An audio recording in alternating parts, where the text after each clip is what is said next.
Hello अस्सलाम वालेकुम my friend. उम्मीद है सब खैर से होंगे और अल्लाह ताला मेरे जितने भी देखने वाले फ्रेंड्स हैं अल्लाह ताला आप सबको हंसता मुस्कुराता रखे। चलिए जी, आज मैं आपसे मज़ेदार सी टिप शेयर करती हूँ वॉशरूम क्लीनिंग की। औरत का सुगड़ापा उसके वॉशरूम की सफाई से ही पता चलता है कि औरत अपने घर के कामों में कितना इंटरेस्ट लेती है। ये सब आपको मटेरियल नज़र आ रहा है, ये सब बेसिक मटेरियल है वॉशरूम की क्लीनिंग के लिए, तो मज़ा आ जाता है, क्लीनिंग होती है। आते हैं टिप नंबर 1 में। टिप नंबर 1 में सबसे पहले जो है हम बेकिंग पाउडर, सिरका और हार्पिक लेंगे। हार्पिक ऑप्शनल है, मेरे पास हार्पिक था इसलिए मैंने यूज़ कर लिया, लेकिन सिर्फ आप बेकिंग सोडा और सिरका ही यूज़ करें। और ये एक ब्लीचिंग एजेंट की तरह काम करता है, बट इसका कोई हार्मफुल या कोई साइड इफ़ेक्ट नहीं है। यह देखिए, पहले मैं सर्फ से और जो है कपड़ा धोने के ब्रश से रगड़ाई करती थी, बट इतनी ज़्यादा चमक नहीं आती थी। लेकिन जो है आप ये ब्लीचिंग एजेंट की तरह ये बेकिंग पाउडर काम करता है और उसके ऊपर सिरका डल जाए तो ज़बरदस्त ये एक ब्लीचिंग एजेंट बन जाता है। देखिए माशाल्लाह से ज़बरदस्त शाइन कर रहा है, चमक रहा है, और ये हफ्ते भर की क्लीनिंग जो होती है उसका जान छूट जाती है, ज़बरदस्त हो जाता है। चलिए जी, अब यहाँ पर आते हैं ज़िद्दी येलो शो को हमें ख़त्म करना है। तो यहीं पर ज़बरदस्त इस टाइल्स के लिए, फ्लोर टाइल्स के लिए ये बेकिंग पाउडर के ऊपर हमने सिरका डाल दिया जो कि बेस्ट वर्क करता है।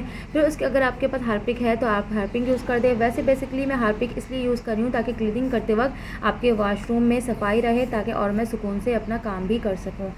चलिए जी, यहाँ पर ज़बरदस्त सा मैंने क्लीनिंग कर दिया देखिए, और मुझे ज़रा सा भी 5 से 10 मिनट भी छोड़ने की बिल्कुल भी ज़रूरत नहीं की। बस थोड़ा सा कुछ देर के लिए, कुछ सेकंड के लिए मैंने रगड़ा मारा और देखिए ज़बरदस्त सा हमारा वॉशरूम खुल गया। आप सबसे रिक्वेस्ट है, प्लीज़ प्लीज़ प्लीज़ सस्ते के चक्कर में ब्लीच नहीं यूज़ किया कीजिए। ब्लीच यूज़ करने की वजह से सीमेंट में होल पड़ जाता है, जिसकी वजह से आपके टाइल्स ख़राब हो जाते हैं। आते हैं टिप्स नंबर 3 में। वॉशरूम में जितने भी प्लास्टिक मटेरियल होते हैं उन सब को सफाई करने के लिए एक प्लास्टिक के ऊपर एक बहुत सा मैलापन जो है, ब्राउन जो होता है चिकना सा, वो बिल्कुल भी मिट के नहीं देता। तो हम उसके लिए टूथब्रश लेना है, टूथब्रश के ऊपर हमें कॉलगेट और उसके ऊपर हार्पिक लगाना है, और बस कुछ सेकंड के लिए हमें जगह जगह पे रगड़ाई करनी है। बिलीव मी, कुछ सेकंड में इतना ज़बरदस्त चमक गया। हालांकि आप सर्फ यूज़ करो, कपड़ा धोने के ब्रश से आप रगड़ाई करो, वो उसके ब्राउन जो है वो गंदगी नहीं जाता था। अब यहाँ पर आते हैं, देखिए किस कदर जो है गंदगी है, और इन सब के ऊपर बेसिकली ये जो है हफ़्ता 2 हफ़्ता हो गया है, क्योंकि मैं जो है वर्किंग वूमेन हूँ। मैं साथ साथ अपने घर की ज़िम्मेदारी भी निभाती हूँ और प्लस मुझे ट्यूशन पढ़ाती हूँ, जिसकी वजह से जो है मेरी टाइम जो है बिज़ी शेड्यूल हो गया है। मुझे टाइम डेली मैं क्लीन नहीं कर पाती, तो ये डेली क्लीनिंग वाला काम भी नहीं है। अगर इस तरह का आप क्लीनर बनाएं और हफ़्ता 2 हफ़्ता की आपकी छुट्टी हो जाती है, आपकी एक एक चीज़ चमकती है। अगर आपकी ज़्यादा चीज़ें गंदी भी हो जाएँ और आप एकदम से आप सफाई करें और आपका क्लीनर बेस्ट हो तो ज़बरदस्त काम हो जाता है। और कुछ जिनके पास, लेडीज़ के पास टाइम होता है वो डेली क्लीन कर लेती हैं, क्योंकि 4 बच्चों का साथ है, उनके खाने पीने का ख्याल करना और भी बहुत सारी एक्स्ट्रा एक्टिविटीज़ है, प्लस मुझे चैनल भी चलाना होता है, तो मैं डेली ये वर्क नहीं कर सकती। तो ये आपके जो डेली वर्क ये नहीं कर सकती, हफ़्ते में 1 बार या हफ़्ते में 2 बार ये काम करती हैं, तो उन सिस्टर्स के लिए ये क्लीनर बेस्ट है।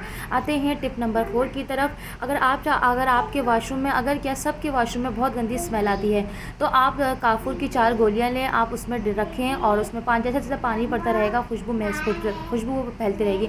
आते हैं टिप नंबर 5 की तरफ। आते हैं वॉल को क्लीन करना है। अब वॉल को क्लीन करने के लिए हम जो है वॉल की क्लीनिंग जस्ट 5 रुपये में आपकी हो जाएगी। बायो आमले का साशा लिया, उसको हमने जो है पानी, एक प्याला लिया, उसमें हमने पानी मिक्स किया, और स्कॉच ब्राइट जो सबके घर में होता है, स्कॉच ब्राइट आप ज़रूरी नहीं आप नया ख़रीदें, आपके पास जो बर्तन में आप जो स्कॉच ब्राइट को एक्सपायर करते हैं, जो सॉफ्ट होता है स्कॉच ब्राइट, आप उसको इसके लिए घर की क्लीनिंग के लिए आप स्कॉच ब्राइट को अलग रख सकते हैं, फिर न्यूज़ किचन के लिए इस्तेमाल कर लें। देखिए बेहतरीन सा चमक गया हमारा, क्योंकि यह यकीन करें वॉल पे भी अजीब सी चिकनाहट सी जम जाती है, और जो कि कपड़ा धोने का ब्रश और सरफ से तो बिल्कुल भी नहीं जाती। और देखिए यहाँ पर भी, हालांकि हम ये वॉशरूम ये हमारा बाथ एरिया है, हम इसको यूज़ नहीं करते, बट फिर भी यहाँ पर कितनी ज़्यादा पिलाहट है, और हमने यहीं पर बेकिंग सोडा का मटीरियल यूज़ किया। देखिए माशाल्लाह से मेरा वॉशरूम चमक गया है, और मैं हफ़्ते 2 हफ़्ते के लिए बिल्कुल आज़ाद हो गई हूँ। मेरे चैनल को लाइक शेयर सब्सक्राइब करना नहीं भूलिएगा। ओके, अल्लाह हाफिज़।